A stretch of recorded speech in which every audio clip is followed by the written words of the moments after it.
Mesdames, Messieurs, bien chers téléspectateurs, nous sommes très heureux d'entrer chez vous à travers cette émission, l'interview. Nous rappelons que nous sommes en début d'année 2026 et nous voudrions saisir cette opportunité pour vous souhaiter une bonne et heureuse année 2026, assortie bien entendu de nos vœux les meilleurs, de santé, de bonheur et de prospérité. Au cours de cette émission, nous allons évoquer un fait majeur ayant marqué politiquement l'année 2025. Il s'agit, vous vous en doutez, de la tenue du 6e congrès ordinaire du Parti congolais du travail. Pour en parler, nous avons comme invité l'honorable Jean-François Kando. Honorable, bonsoir. Bonsoir, cher ami. Il faut préciser que l'honorable Jean-François Kando est également président de la Fédération PCT Pointe-Noire. Il faut préciser également qu'il est membre du bureau politique du Parti congolais du travail. Alors, nous allons devoir évoquer spécialement les tenants et les aboutissants du 6e congrès ordinaire du Parti congolais du travail. Pour commencer, Président, voulez-vous nous dire que représente un congrès pour un parti politique? Un congrès pour un parti politique est un grand moment de respiration de la démocratie interne à l'intérieur de ce parti. Parce que c'est un moment pour faire une halte, essayer de faire, on va dire, la rétrospective de ce qui s'est passé avant, dans une forte introspection, et projeter ce que va devenir le parti après le congrès. Et dans la plupart des cas, les congrès se tiennent tous les 5 ans. Ils ont pour but donc de renouveler l'engagement politique des militants vis-à-vis de leur parti et parfois, beaucoup de fois, de renouveler les instances dirigeantes du parti pour lui donner un nouveau souffle. Donc pour le cas d'espèce, le Parti congolais du travail qui s'est retrouvé du 27 au 31 décembre dernier a organisé ce congrès pour redonner vivacité à son action et refaire, disons, faire le point de ce qui n'a pas marché hier et corriger et aller de l'avant. C'est pour cela que le Parti congolais du travail s'est retrouvé pour redonner un nouveau souffle au parti. Nous avons noté dans vos propos que le congrès se tient généralement, sans nul doute, tous les 5 ans. Est-ce que cette périodicité est la même au niveau de tous les partis? Bon, normalement, le quinquennat est toujours, disons, la période référentielle. Lorsqu'on parle de congrès ordinaire, bien sûr, parce qu'il y a 2 formes de congrès.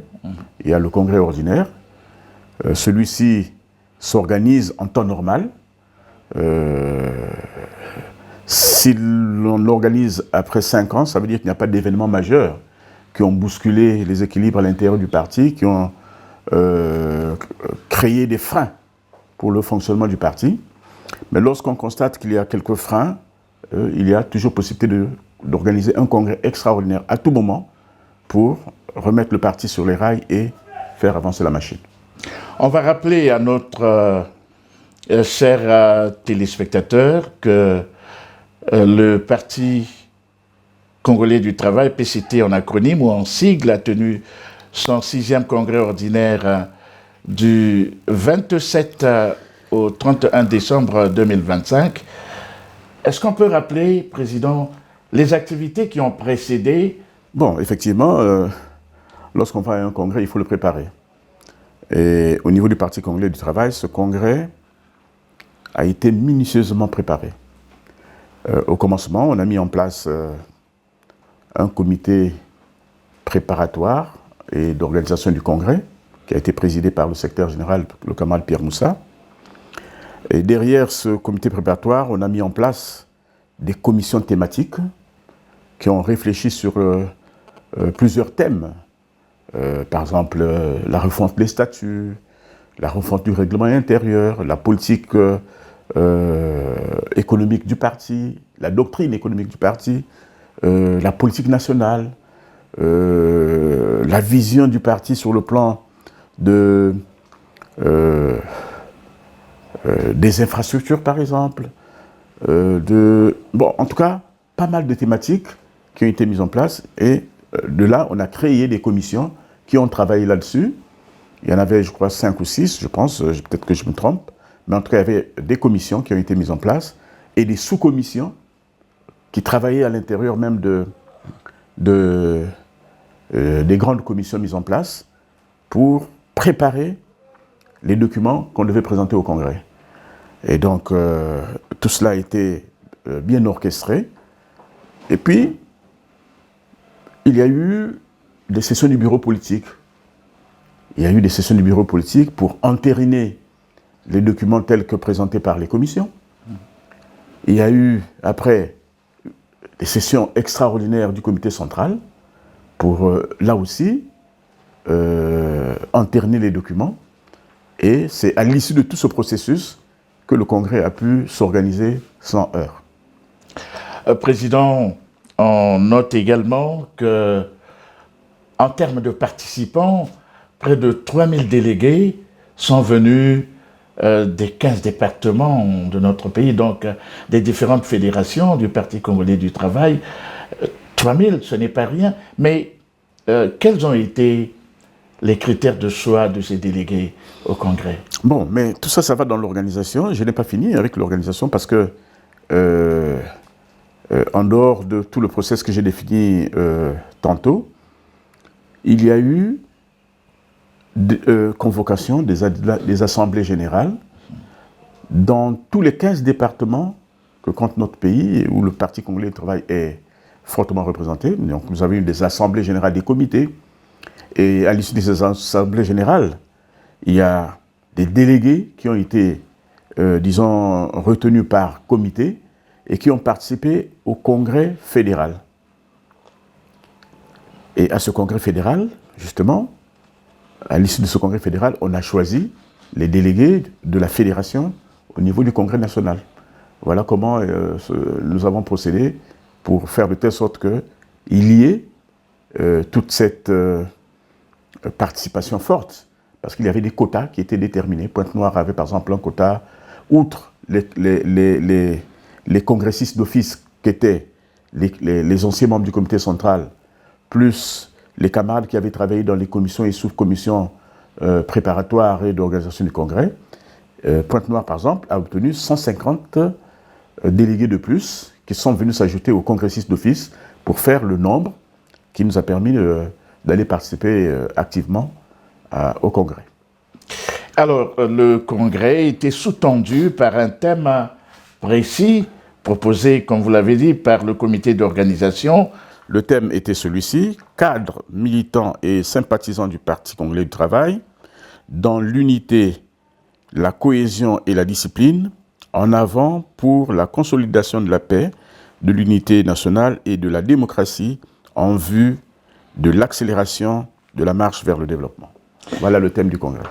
Merci pour le rappel de ce thème du congrès. Comment comprendre les différentes articulations de ce thème? Bon, mais d'abord, c'est un thème qui interpellait les militants du Parti congolais du travail. Parce que le Parti congolais du travail a un triptyque qui devient en quelque sorte un supplétif de notre idéologie, c'est-à-dire l'unité, la discipline et la cohésion.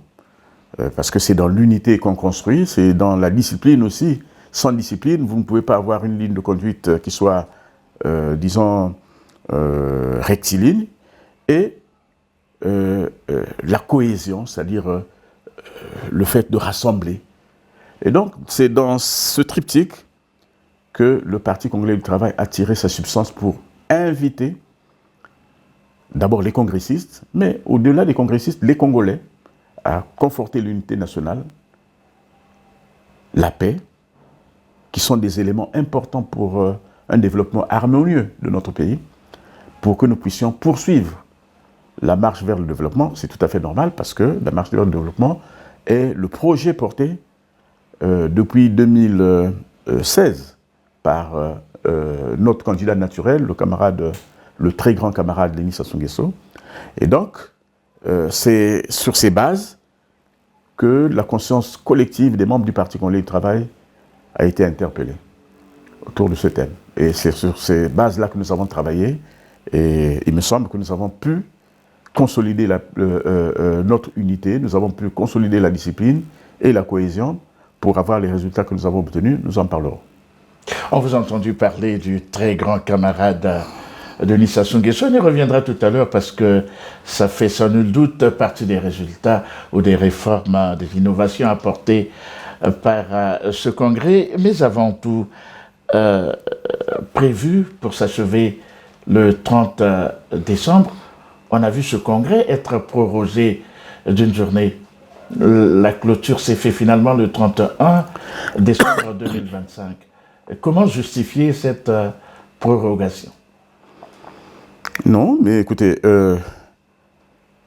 la date que nous avons prévue était une date indicative, à titre indicatif. La longueur, la densité des travaux et la mise en place des structures demandent du temps. Surtout lorsqu'on arrive à la question des hommes, il faut prendre du temps pour éviter les frustrations. Parce que ce que je vais vous révéler, c'est que ce congrès devait se tenir depuis 2024. C'est en 2024 que nous avons atteint les 5 ans depuis le dernier congrès de 2019. Mais stratégiquement, nous avons pensé que ce congrès se tienne à quelques encablures des élections présidentielles pour donner une impulsion à la campagne. Mais il fallait tenir compte du fait qu'un congrès crée toujours quelques frustrations. Et c'est ce qui a même motivé le fait que, si vous remarquez bien, le comité central a été presque renouvelé à l'identique. Différence près, il a été renouvelé à l'identique. Le bureau politique a été aussi pas trop bousculé. C'était pour créer moins de frustration et pour que nous allions à l'élection présidentielle avec un parti rassemblé. Et donc, tout cela procédait de la stratégie. Et lorsque nous sommes arrivés à la question des hommes, il fallait quand même faire une halte pour regarder cette question avec beaucoup d'attention. Et c'est ce qui a fait que nous puissions proroger un peu. Mais il y avait aussi certains documents qui n'étaient pas prêts, qu'il fallait peaufiner. Donc, ce n'est pas extraordinaire que nous ayons prorogé le congrès. La date indiquée était une date à titre indicatif et nous pouvions, selon la densité des travaux, aller au-delà. Président, il y en a qui ont pensé que certains membres ou certains délégués, parce que ministres, devaient participer au dernier Conseil des ministres du pays. Ceci a dû avoir une incidence sur le calendrier. Oui, mais ce n'est pas ce qui a justifié ce prolongement. Je vous ai dit que oui, il y a eu Conseil des ministres, je crois, mercredi dernier. Mais ce Conseil des ministres s'est passé le matin. Hein, et les travaux ont repris l'après-midi. Mais ce qui est vrai, c'est que l'intensité des travaux, le choix des cadres a fait de telle sorte que nous puissions ne pas nous précipiter pour ne pas aller créer un schisme. Parce que, comme vous le savez, la calebasse se casse toujours devant la porte. Et un congrès si bien préparé, si bien organisé, ne pouvait pas se terminer dans une confusion.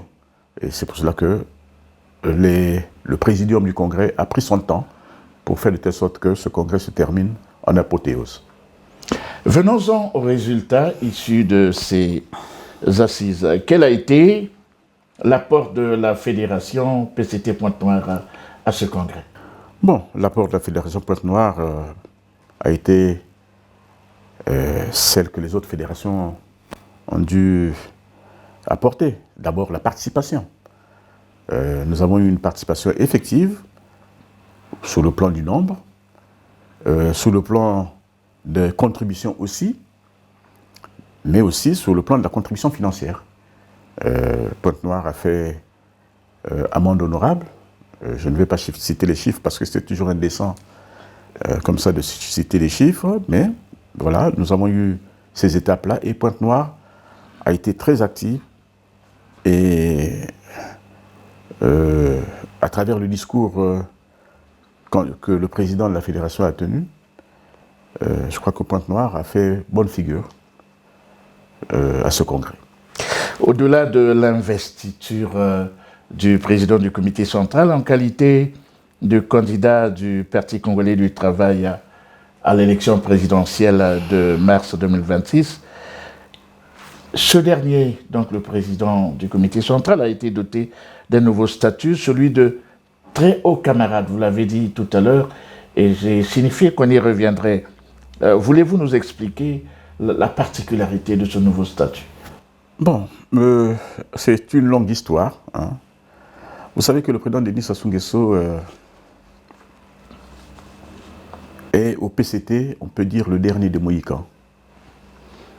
Il est parmi les, comme aime lui-même à le dire, il est dans le top 10 de ceux qui ont créé le Parti congolais du travail.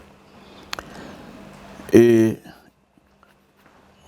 il est celui-là qui a fait que le Parti congolais du travail traverse les âges. Vous savez que le Parti congolais du travail a subi plusieurs attaques de l'histoire.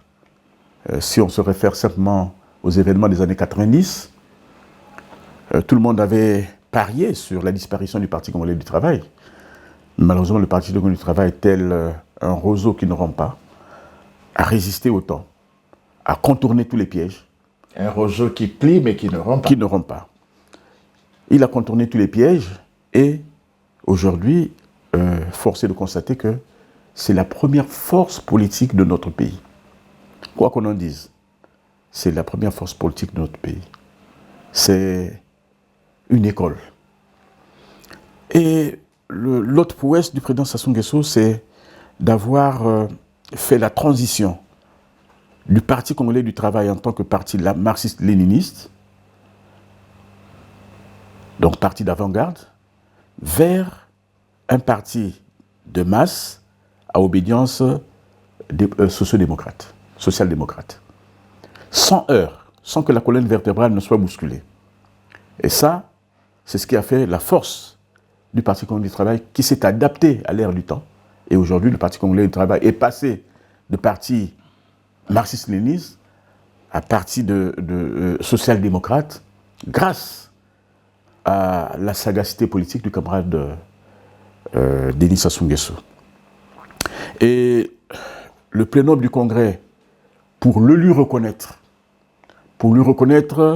le fait d'avoir travaillé durement pour que le Parti congolais du travail survive jusqu'à aujourd'hui et devienne la première force politique de notre pays, nous avons trouvé moyen de le distinguer des autres. Nous sommes des camarades et lui, il deviendra le très grand camarade. Voilà, donc c'est une reconnaissance à l'intérieur du Parti congolais du travail. Ça ne s'impose pas à vous, hein. Ça ne s'impose pas à vous, ce n'est pas une distinction d'État, mais c'est à l'intérieur du Parti congolais du travail que nous avons pensé que ce grand homme devait se distinguer de nous et nous l'avons appelé très grand camarade. Merci pour cette précision. Alors, parlons des changements intervenus au niveau des instances dirigeantes. Oui. Qu'est-ce qu'on peut retenir aujourd'hui? Non, sur le plan de la structuration, il y a eu des innovations. Il y a eu, par exemple, la création ou l'érection des, disons, des départements collés au bureau politique. Il y a eu des chefs de département qu'on a mis en place, des départements stratégiques.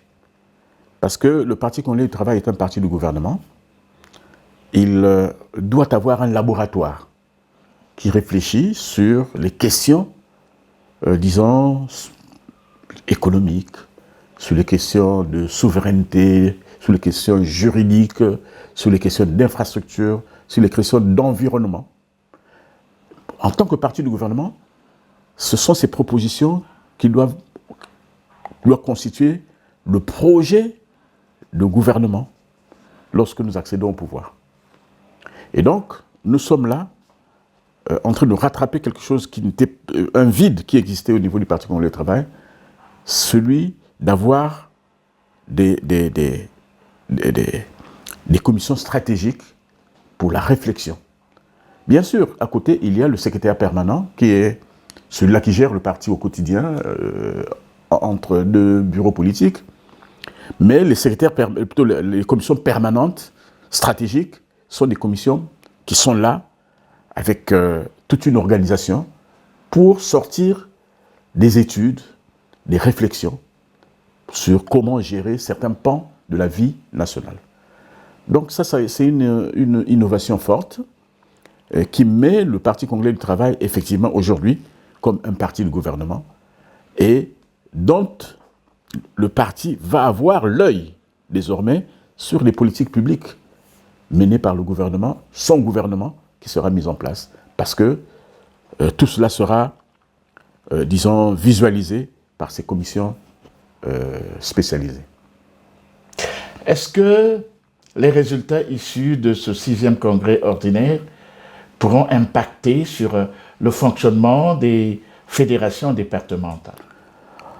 Mais bien sûr, puisque déjà les statuts et les règlements intérieurs ont été, modifiés, cela veut dire qu'il va y avoir nécessairement quelques impacts sur le fonctionnement des fédérations, mais pas autant. Les fédérations ont ce qu'on appelle l'acte 020, qui certainement va être revu pour l'adapter au statut et au règlement intérieur, c'est cet acte 020 qui régit le fonctionnement des fédérations, des comités, des sections et les autres. Donc ça, nous le verrons après. C'est des actes que le secrétaire général prendra pour, s'il y a des modifications à mettre en place, c'est dans cet acte-là qu'on va apporter les modifications. Mais pour le moment, les fédérations fonctionnent telles qu'elles fonctionnaient avant.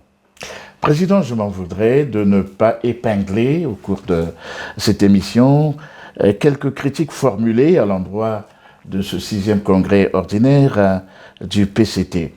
Le 6e congrès ordinaire du PCT, tenu fin décembre 2025, a suscité plusieurs critiques émanant de l'opposition, de la société civile et d'observateurs politiques. Ces critiques portent essentiellement sur le verrouillage politique et l'absence de renouvellement générationnel. Le verrouillage politique et l'absence de renouvellement générationnel. De quoi se mêle-t-on? Chaque parti a... Bon, que ça vienne à l'intérieur du parti, on peut dire que c'est un débat interne.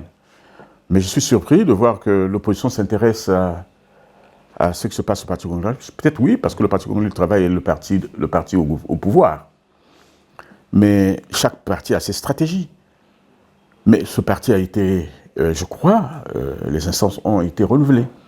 Il y a des gens qui n'étaient pas membres du bureau politique hier, qui le sont devenus aujourd'hui. Il y a des jeunes qui ont accédé au comité central. Je ne sais pas de quoi on parle. Bon, il faut que ces partis tiennent d'abord leur congrès régulièrement et qu'ils se mettent au diapason du Parti congolais du travail, parce que le Parti congolais du travail n'a pas de leçon à recevoir d'autres partis. Il y a des partis qui ont fait des congrès ici, le PCT n'a pas fait de commentaires. L'UPADES a fait son congrès, le PCT n'est pas allé là pour faire des commentaires. Moi, je pense que cela procède de la mauvaise foi, mais c'est le jeu politique. On peut le considérer, mais il faut avouer que le Parti congolais du travail s'est renouvelé. Est-ce que les Bouya étaient des grands membres du Parti congolais du travail que vous avez connus? Est-ce que les camarades d'Ondongo étaient des grands du bureau politique comme... Non, hier c'était les Lekunzu. Le parti se renouvelle. Donc on ne peut pas nous dire que ce parti ne s'est pas renouvelé. Non. Quand vous regardez le secrétaire permanent, il y a pas mal de jeunes qui sont inscrits dans cette structure. Quand vous regardez le comité central, il y a plusieurs jeunes. Je ne sais pas de quoi ils parlent, mais en tout cas, je crois que le Parti congolais du travail fait son bonhomme de chemin, qu'eux aussi fassent leur bonhomme de chemin. Voilà, le Parti congolais du travail fait son petit bonhomme de chemin, que d'autres également fassent le leur. Alors, pendant le déroulement de ce congrès, le président du comité central a délégué un camarade du parti à venir livrer son message aux congressistes. que peut-on retenir essentiellement? Mais alors de façon laconique. Laconique, oui. Bon, d'abord, oui, le président Denis Sassou Nguesso n'était pas présent au Congrès, mais il y était. Il a fait parvenir au Congrès un message très fort. En tout cas, à mon humble avis. Il a d'abord regretté de ne pas avoir été là pour vivre intensement ce moment de communion, d'introspection de son parti. Mais aussi, il a demandé aux congressistes de faire un travail pour que ce parti, au sortir du Congrès, soit raffermi, qu'il s'étende encore de plus belle, c'est-à-dire que son ancrage soit plus élargi, et que demain, que ce parti se raffermisse très fort, qu'il devienne très fort. Parce que pour lui, il considère que le Parti congolais du travail, c'est le temple de la démocratie, interne et externe, puisque c'est lui qui a libéré, on va dire, la parole politique.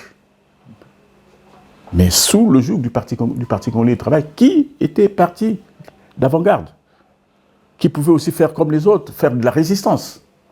Mais le Parti congolais du travail a ouvert le jeu, et c'est le président Sassou Nguesso qui l'a fait. Et donc le président a souhaité à ce que ce congrès devienne un congrès qui raffermisse les rangs du parti et le rende un peu plus fort, plus offensif sur le terrain. Étant donné que nous partons à l'élection du président de la République, naturellement, le président a demandé que les troupes se rassemblent autour du projet politique du parti pour faire de telle sorte que nous puissions gagner cette élection haut la main. Donc, il y a eu cela, mais aussi, il a dit quelque chose qui m'a interpellé, c'est qu'il a dit que nous étions 3000 congressistes. Et au sortir de ce congrès, on ne pouvait pas faire de ces 3000 congressistes des dirigeants du parti. Donc, il y aurait nécessairement des déçus, mais à ces déçus, il avait déjà anticipé pour dire il faut ne pas être déçu, au sortir du congrès, se remettre au travail et continuer à soutenir le parti et le candidat que le parti présentera pour que nous puissions gagner l'élection qui arrive, cette élection majeure, qui est l'élection du président de la République. Voilà, grosso modo, ce que je peux dire du mot du président. Il a dit pas mal de choses, mais j'ai retenu ces 3 points-là. Le rappel historique qu'il a fait, parce que en 1969, ils n'étaient pas nombreux. Président, nous arrivons au terme de cette émission en interview. Vous avez certainement un message adressé à l'ensemble de vos militants de la Fédération de Pointe-Noire. Oui, j'ai peut-être 2 ou 3 messages. Le premier, je m'adresse aux congressistes de Pointe-Noire qui, par instinct humain, ont dû être déçus du fait qu'ils ne soient pas retenus dans les instances mises en place par le Congrès. Je les renvoie vers le discours du président, du comité central, qui déjà anticipait sur cette question. On ne pouvait pas faire de tout le monde membre du comité central, membre du bureau politique ou membre du secrétaire permanent. Il fallait bien faire des choix. Mais l'appartenance à un parti politique, c'est une conviction. Et je voudrais que ces convictions s'expriment. J'aurai le temps de discuter avec ceux qui ont été sortis du comité central, du bureau politique, pour leur redonner un peu plus de confiance. Mais c'est par le travail politique, qu'il faut mériter. Je ne dis pas que ceux qu'on a sortis des instances ont démérité, mais il faut encore repartir au travail. C'est comme un combat de boxe. On vous a boxé aujourd'hui, demain vous pouvez vous relever et puis repartir sur le bon pied. La deuxième des choses que je vais dire, je m'adresse là aux membres du Parti congolais du travail, que nous allons là vers une élection majeure. Il nous faut très vite, après ce congrès, remobiliser les troupes. C'est pour cela que nous allons engager, dans les jours qui viennent, une série d'activités pour remettre les troupes en ordre de bataille, pour nous préparer à l'élection qui arrive, parce que nous sommes déjà au mois de janvier. le calendrier politique va s'accélérer. Il est même déjà accéléré, puisqu'il ne nous reste que... laissons le mois de mars, il ne reste que peut-être 60 jours ou moins avant que nous arrivions à la campagne de mars 2026. Donc, c'est maintenant que nous devons mettre en place toutes les stratégies, rabattre les troupes, les remettre en confiance et avancer. Je crois que c'est ça le but d'un parti politique, c'est, comme on le sait, c'est conquérir le pouvoir, et quand vous l'avez conquis, il faut le conserver le plus longtemps possible, mais par des voies démocratiques. Et le Parti congolais du travail est inscrit dans cette dynamique avec les militants qui sont en face de moi pour que nous puissions ensemble mener cette lutte. Voilà un peu ce que je peux dire à mes militants, aux militants du Parti congolais du travail, qui ne se découragent pas pour ceux qui ne sont pas rentrés au comité central, qu'ils se remettent au travail, que nous gagnions l'élection du président de la République, parce qu'il peut y avoir aussi des compensations, ainsi de suite. Donc, mieux vaut que nous gagnions pour que nous ayons plus d'espoir de rebondir quelque part. Ce n'est pas le but de la manœuvre, mais c'est cela aussi la vie militante. Voilà.